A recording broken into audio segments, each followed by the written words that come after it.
Welcome to Project You. This podcast explores how integrating changes into your day can produce the best in health, longevity, and performance. We've recruited experts from around the globe who unleash their wisdom to transform your world. Project You dives into how to live a fully optimized life and uncovers tools and techniques to unleash your maximum potential. You only get one shot at this life, so let's get started. I want to start with a story. And it's a true story, and so it goes like this. In the rush to get out of the house, the older sister, bringing her younger brother in tow, noticed when they got to their destination that somehow, despite it being winter and frigid and cold, that he had lost his shoe. And she was so taken back by this, so upset, and she looked at him and said, "How can you be so stupid, so irresponsible? It's winter, it's cold. I have to do everything for you. You're an idiot."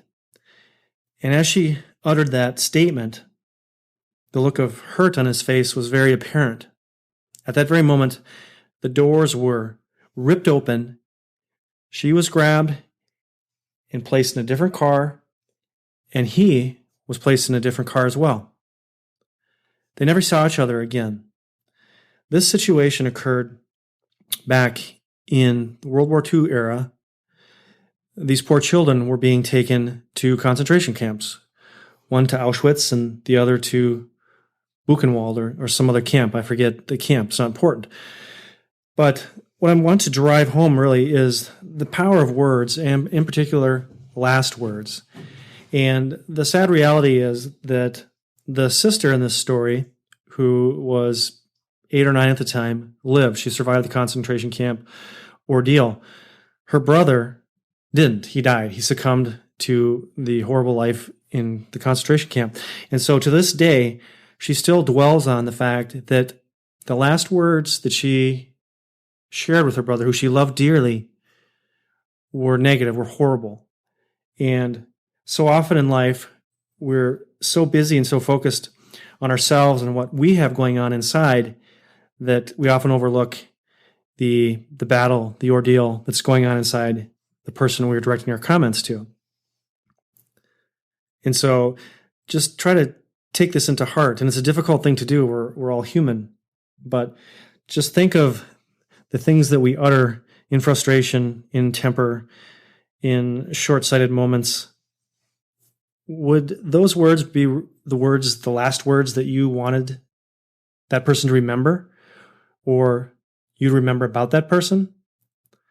The same concept applies to how we talk to ourselves, the negative internal thought that is so hard to turn off at times. And the way I like to frame this is, the way that we talk to ourselves, you wouldn't really talk to other people that way. You wouldn't talk to your best friend that way, and you probably wouldn't talk to your spouse that way, or shouldn't talk to your spouse that way. Obviously, we all have arguments and disagreements, but the reality is that we accept a lot more than we should.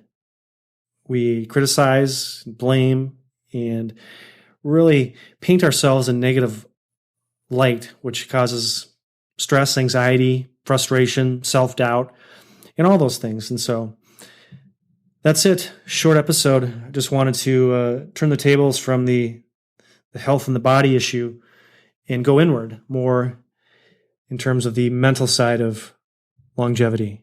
As always, be safe, be well. If you've enjoyed this episode, please share it with a friend, family, or loved one. And we got a few special things coming on the blog here. So if you head over to mitchellmd.com, you'll see what I'm talking about. Take care.